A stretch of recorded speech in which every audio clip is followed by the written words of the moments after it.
ఈ మధ్య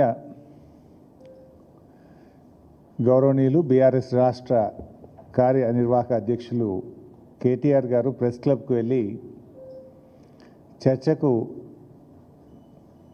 రేవంత్ రెడ్డి గారు విసిన సవాల్ను స్వీకరించి ఆహ్వానిస్తే ముఖం చాటేసిందో మనందరికీ తెలుసు. సరే, ముఖం చాటేయడమే కాకుండా మేము క్లబ్లకు, పబ్బులకు, 5 స్టార్ హోటళ్లకు మేము రాము కదా అన్న లెవెల్లో బిల్డప్ ఇచ్చింది రేవంత్ రెడ్డి గారు. ఈరోజు ఢిల్లీలో రేవంత్ రెడ్డి గారు ప్రెస్ మీట్ ఎక్కడ పెట్టారు? 7 స్టార్ హోటల్ లీలా ప్యాలెస్లో పెట్టారు.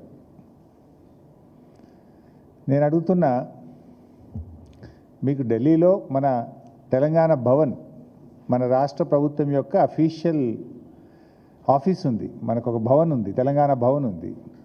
అండ్ అదేవిధంగా ముఖ్యమంత్రి గారికి అధికారిక నివాసం ఉంది. You can hold the press meet either at your residence or at Telangana Bhavan.